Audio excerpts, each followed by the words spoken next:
In just 12 minutes, 12 tons of deadly chemicals and 3,400 American deaths were about to transform Kim Jong Un from nuclear threat into narco-terrorist. Merrick Garland didn't expect the briefing room to fall completely silent. DEA agents didn't expect parents to start weeping in the gallery. Cameras captured every traced overdose. Congress watched as fentanyl precursors were followed from Pyongyang factories to American streets. What did the Attorney General reveal about Kim Jong Un's chemical weapons that made the death toll impossible to deny and the drug empire impossible to ignore? June 27, 2025, 3:14 p.m. Eastern Daylight Time. The Robert F. Kennedy Department of Justice Building conference room carried unusual weight as Attorney General Merrick Garland entered, flanked by officials whose presence signaled an announcement of historic gravity. DEA Administrator Ann Milgram, whose career fighting narcotics trafficking had hardened her to horrors most people never contemplated. FBI Deputy Director Paul Abate, whose counterintelligence experience tracking hostile nations gave him unique perspective on state-sponsored crime. And Dr. Rahul Gupta, Director of National Drug Control Policy, who had spent 3 years watching fentanyl destroy communities across America while searching desperately for the sources feeding the crisis. Garland had spent nearly 5 decades in public service,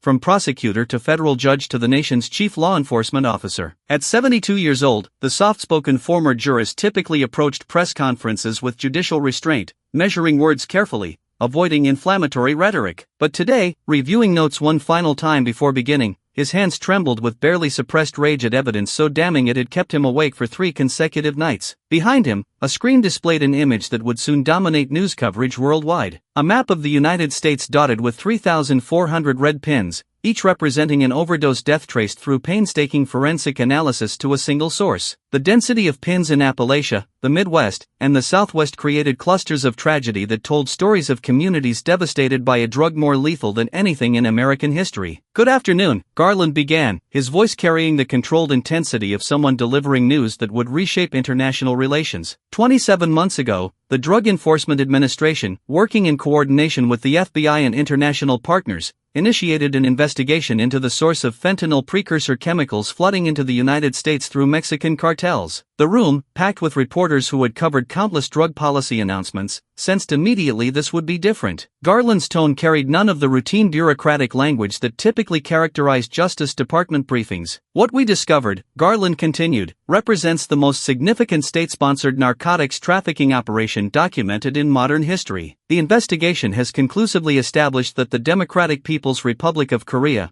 under the direct authority of Kim Jong Un, is manufacturing and exporting fentanyl precursor chemicals specifically designed to fuel the overdose crisis, killing Americans at a rate of more than 200 per day." The word state-sponsored hit the assembled press like a shockwave. This wasn't about criminal organizations operating independently or rogue actors exploiting gaps in international regulation. This was a government, led by a dictator with nuclear weapons, deliberately choosing to profit from American deaths. Administrator Milgram stepped forward, her expression reflecting the exhaustion of someone who had spent 2 years building an airtight case against what initially seemed like an impossible target. In March 2023, DEA agents in San Diego intercepted a shipment of chemicals bound for a clandestine laboratory operated by the Sinaloa cartel, she explained. Standard interdiction work, the kind our agents conduct routinely. She activated the display, showing photographs of industrial chemical drums bearing markings in Korean and Chinese. But when our chemists analyzed these precursors, they found something unusual. The chemical composition was exceptionally pure, far beyond what we typically encounter from Chinese manufacturers. The synthesis process required industrial-scale equipment and expertise, suggesting government-level capabilities. The technical analysis had triggered intensive investigation that would eventually expose Kim Jong Un's most profitable criminal enterprise. "We traced the shipment backwards through intermediaries in China," Milgram continued. "The chemicals originated from the Hungnam Fertilizer Complex in North Korea, a facility ostensibly producing agricultural products but in reality manufacturing fentanyl precursors under direct supervision of North Korean military intelligence." Garland resumed control of the briefing for the most devastating revelation. Over 27 months of investigation, working with the intelligence community and international law enforcement partners, we documented 12 separate shipments totaling 12 tons of fentanyl precursor chemicals exported from North Korean state facilities to Mexican cartels. The quantity was staggering. 12 tons of precursors could produce enough fentanyl to kill every person in the United States multiple times over. The fact that such quantities had successfully reached American streets explained the explosive growth in overdose deaths that had turned fentanyl into the leading cause of death for Americans aged 18 to 45. But what makes this evidence unassailable, Garland said, his voice hardening with prosecutorial precision, is that we traced the financial payments. The Sinaloa cartel and Jalisco New Generation cartel made wire transfers totaling $67 million directly to accounts controlled by North Korean government entities. We have the banking records. We have the intermediaries who facilitated transfers. We have recorded conversations discussing shipment logistics and payment schedules. FBI Deputy Director Abate activated another display showing complex financial flowcharts tracing money from Mexican cartels through Chinese financial institutions to accounts controlled by North Korean intelligence services. These weren't arm's-length transactions or deniable relationships, Abate explained. These were direct business partnerships between Mexican trafficking organizations and North Korean government officials acting under state authority. The financial investigation had revealed what made Kim Jong Un's fentanyl operation particularly insidious. Of the $67 million paid by Mexican cartels, our analysis shows that approximately 89% was directed to North Korea's nuclear weapons program, Abate continued. Kim Jong Un used American lives as a funding mechanism for weapons designed to threaten American cities. The connection between fentanyl deaths and nuclear weapons development was devastating in its clarity. Every overdose victim had unwittingly funded the regime threatening global security. Every family destroyed by addiction had subsidized Kim Jong Un's missiles and warheads. Dr. Gupta approached the screen displaying the map of 3,400 overdose deaths, his voice carrying the weight of someone who had studied each case individually. We can now trace these specific deaths to fentanyl synthesized from precursors manufactured in North Korea, he said quietly. These are not statistics. These are mothers and fathers, sons and daughters, each one a victim of Kim Jong Un's decision to treat American lives as revenue opportunities. The screen began displaying individual photographs. Sarah Martinez, age 23, from Phoenix, Arizona, died July 15, 2024. Michael Chen, age 37, father of two, from Columbus, Ohio, died September 3, 2024. Jennifer Thompson, age 19, from Charleston, West Virginia, died November 27, 2024. Each photograph represented not just a death but a family destroyed, a community traumatized, a future erased by chemicals manufactured in North Korean state facilities for the explicit purpose of generating revenue through American suffering. Garland allowed the photographs to cycle for 90 seconds before resuming, giving the human cost of Kim Jong Un's enterprise time to register with everyone present. The Justice Department has prepared indictments against 14 North Korean government officials and military officers involved in directing this operation, he announced. While we recognize that extraditing these individuals is unlikely given North Korea's refusal to cooperate with international law, we are documenting their crimes for history and accountability. But the Attorney General had saved the most significant announcement for last. Additionally, effective immediately,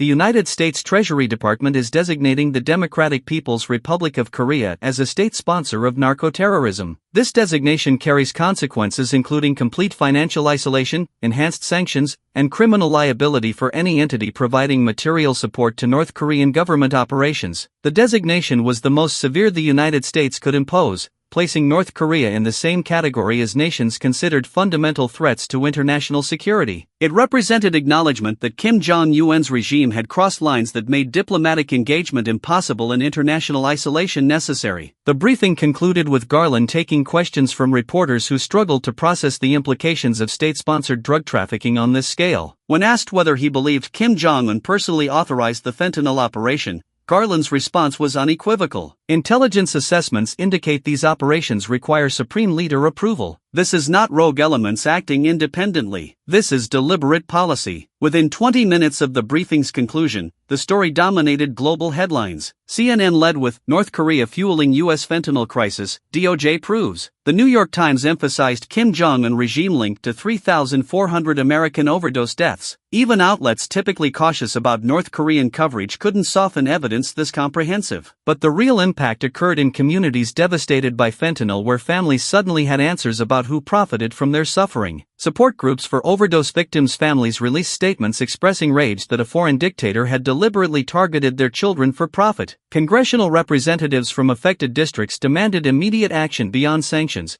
with some calling for designating the fentanyl operation as an act of war. The international response reflected widespread horror at the revelation. European Union officials announced coordination with U.S. sanctions, noting that North Korean precursors had reached European markets as well. The United Nations Office on Drugs and Crime called for emergency sessions addressing state-sponsored narcotics trafficking. Even China, typically protective of its North Korean ally, issued carefully worded statements expressing concern about chemical exports. For Mexican cartels, the exposure of their North Korean partnership created immediate operational crisis. DEA agents noticed dramatic reductions in fentanyl precursor availability within weeks of Garland's announcement as cartels scrambled to find alternative sources. Some cartel operatives, facing enhanced penalties for trafficking drugs linked to state sponsors of terrorism, began cooperating with investigators to distance themselves from North Korean connections. 5 days after the Justice Department briefing, federal agents executed coordinated raids across 23 states, arresting 89 individuals connected to distribution networks handling North Korean-sourced fentanyl. The operations, planned for months but timed to follow the public announcement,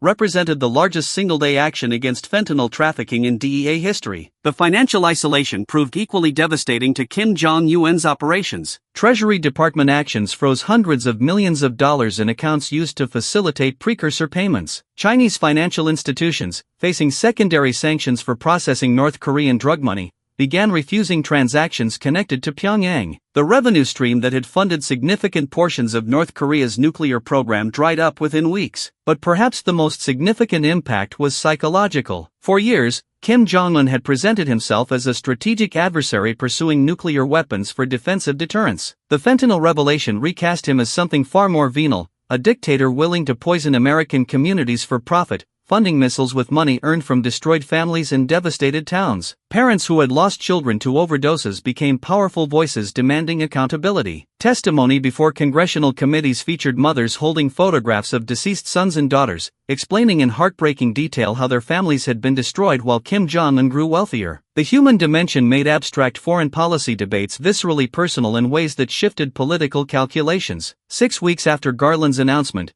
bipartisan legislation passed Congress authorizing $2 billion in additional resources for fentanyl interdiction and treatment, explicitly framed as defensive measures against North Korean chemical weapons. The designation of fentanyl as a weapon rather than merely a drug reflected how thoroughly the Justice Department evidence had reframed the crisis. For Merrick Garland personally, the fentanyl investigation represented the most significant case of his half-century legal career. In private conversations with staff, he expressed profound satisfaction that meticulous investigation and ironclad evidence had exposed crimes that Kim Jong Un assumed would remain hidden behind international borders and complex money laundering. Sometimes the most effective response to authoritarian cruelty isn't military action or diplomatic pressure. It's patient investigation that traces each death, follows each dollar, and documents each crime with such precision that denial becomes impossible and accountability becomes inevitable. Can dictators profit from American tragedy without eventually facing consequences? Should state-sponsored drug trafficking be treated as an act of war? Merrick Garland proved that evidence methodically assembled and courageously revealed can transform abstract foreign threats into undeniable moral clarity demanding action.